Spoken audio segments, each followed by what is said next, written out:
சூலம் தனில் சூழ்முகாரம் செல்லுமே. இன்று வரை நீ செய்த பாவங்கள் அந்த வானிலிருந்து பூமி வரையில் வந்துள்ளது. மீண்டும் கூறுகிறேன், உன்னுடைய தவறை ஏற்றுக்கொள். உயிரை காப்பாற்றிக் கொள்ள ஆயிரமுக ராவணா, நீதியின் வழியை தேர்ந்தெடு.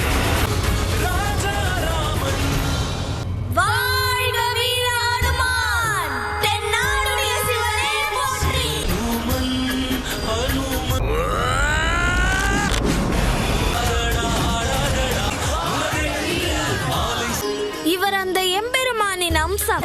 பிரம்மதேவரின் ஆசையை முழுமையாக பெற்றவர்.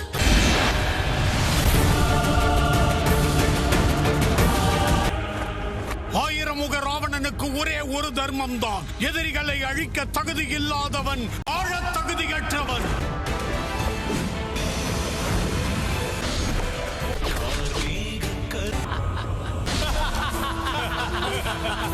நீ அல்ல வேறு எவராலும் என்னை அழிக்க முடியாது. ராவணனை நீ கொன்ற பிறகும் கூட உன் வெற்றியை நான் கொண்டாட விடவில்லை.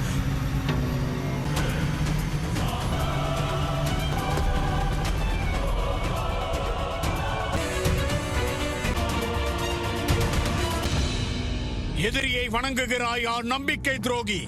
உன்னை உயிரோடு விட்டதுதான் அண்ணன் செய்த தவறு. என்னை குறை சொல்வதற்கு உனக்கு அருகதை இல்லை. போன்ற நயவஞ்சகர்களை என்றோ அழித்திருக்க வேண்டும். அது நடக்கவில்லை. போதும், நிறுத்து. ராமா, உங்களால் இவனை அழிக்க இயலாது. இவன் பிரம்மதேவரிடம் வரம் பெற்றிருக்கிறான்.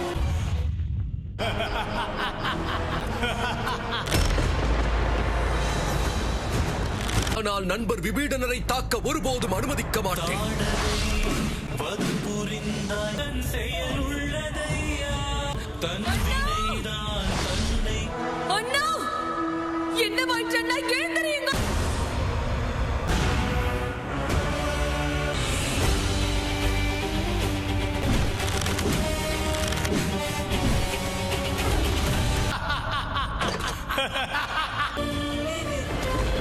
இது நிச்சயமாக அந்த அசுர சக்தியின் வேலைதான்.